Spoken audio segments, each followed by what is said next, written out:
Hey everybody, it's Colette Baron-Reid and welcome back to my channel. As the creator of 15 best-selling Oracle card decks and counting, you can imagine that I get asked a lot of questions about Oracle cards. From my Oracle Circle membership, Oracle School, my Dream Quest Mastermind, and everything in between, there is no shortage of questions related to Oracle cards coming at me. Now, in my experience, if one person asks a question, it means that others are probably wondering the same thing. So I thought I would share some of the questions that I get asked the most often about Oracle cards and answer them here for you today. But before we get started, make sure you subscribe to my channel and hit the notification bell so you never miss a video from me. And before you go, make sure you're all caught up on this playlist to further your journey with Oracle cards, okay? Let's begin.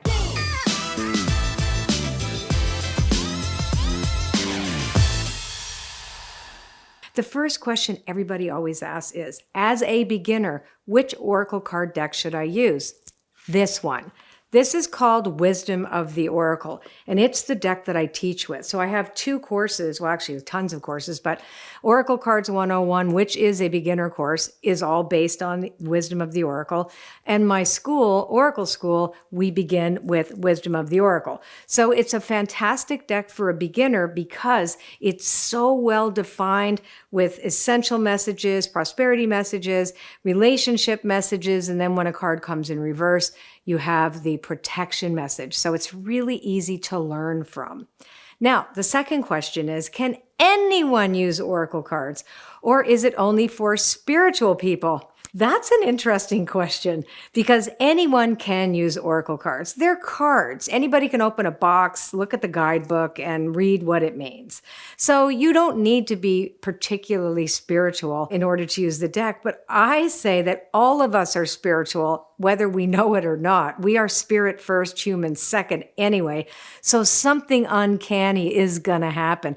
I have a lot of my students whose husbands, for example, aren't into this woo-woo stuff at all. And meanwhile, they start pulling cards because they realize, ooh, this is really uncanny. And they don't particularly see themselves as deeply spiritual people. So anyone can use these cards, but it's the consistency that really gets you to go, wait a minute, what's in these cards?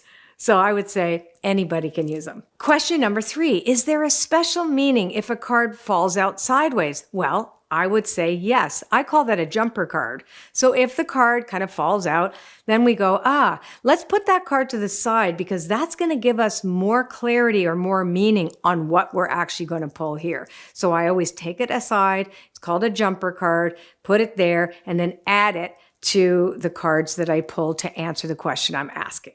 Number 4, I've heard you're supposed to create a sacred space or do a ritual before using my Oracle cards. Is this true?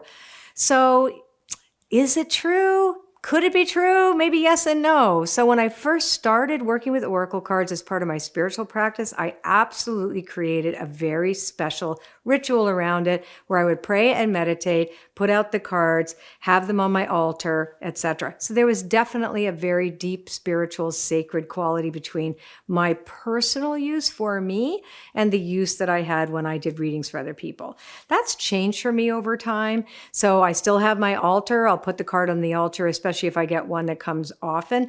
But really, I always pray, especially if I'm about to go on my membership site, because I do readings for everybody for 90 minutes twice a month there. And the minute I go grab the cards, I'm asking Spirit to only show me the truth for the highest good and do no harm. So that's always the connection is first I connect to my higher power. I also check, part of doing a ritual or creating sacred space is that I'm coming with humility. I'm coming connected to the divine. I don't come with my ego running the show. It's not from my intellect, like show me what I want. Show me what you want me to know.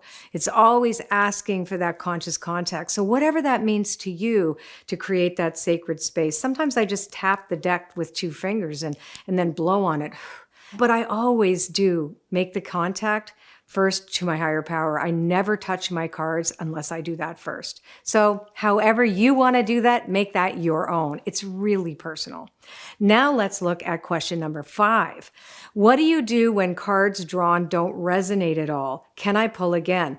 That's an excellent question, because sometimes when you're pulling a card and you're not resonating with it at the time of the reading, if you percolate on it, by the end of the day, it makes 1000% sense, or it might even take a day. But I do pull again, and I call that a clarity card. So I'm like, I don't get this. I'm going to pull a clarity card. And the two cards together usually make complete sense. So I've never actually had an experience where the card totally didn't resonate at all, but that's because I know. Ask for a clarity card and say, now I get it.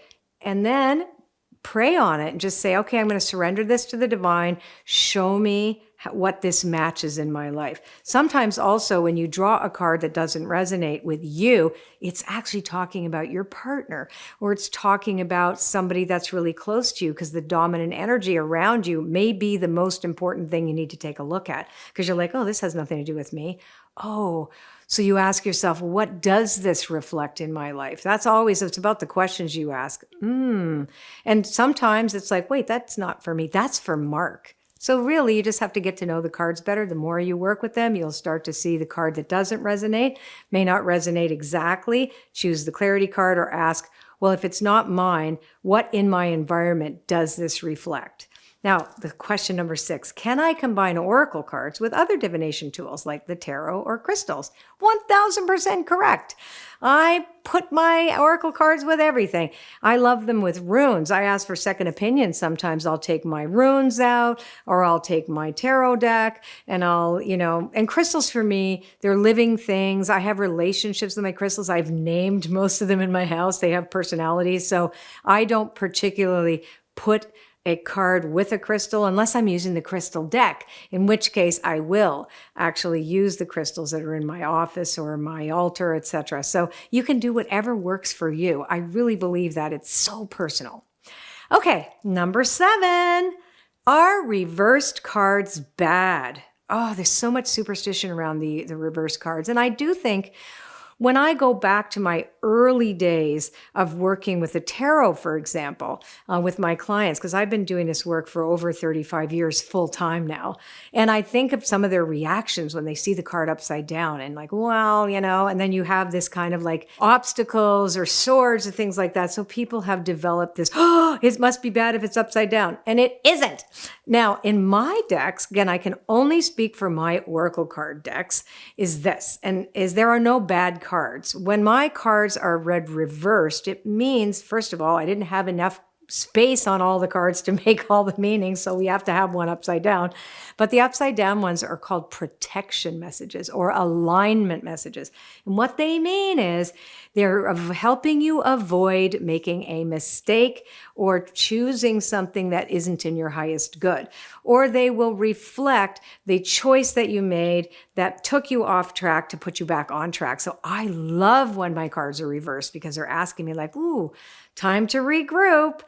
So I believe reverse cards are excellent. So my attitude is not bad at all. There are no bad cards. Now, number 8, question is, I love pulling cards, but I struggle with putting all the individual cards into a bigger picture regarding my query. What do you recommend? So if you're struggling with putting all the cards into a bigger picture, stick with 1 card, then go to 2 cards, then go to 3 cards. Go very slow and see how the story reflects, and wait until you see evidence. In one of my courses, Oracle Cards 101, we talk about a proof loop. So you want to keep seeing the evidence and like, oh, I get it now. And you want to learn, oh, how did this form a story?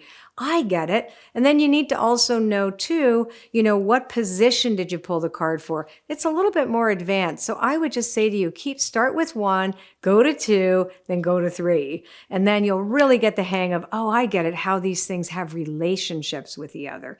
And don't give up. That's the other thing. Just don't give up. Question number 9, can I use oracle cards for predicting and navigating the future? This is really important. I don't poo-poo predictions ever, but predictions are never absolute. They are mutable, which means they change according to your point of vantage and whatever choices that you make. These are like multiple dimensions of possibilities. So predictions, yes, but the best way to work with oracle cards is prescriptive. You navigate the present to create the future. And if you want to learn more about prescription versus prediction, go to my last video to explore that topic in more depth, because I'm very opinionated about that. Okay, we're out of time today, but I would love to know if you have more questions about oracle cards that I haven't covered in this video. Please ask me in the comments, and make sure you subscribe to this channel and turn notifications on so you don't miss any more of my videos in the future. Thank you so much for watching. Mwah. Bye-bye.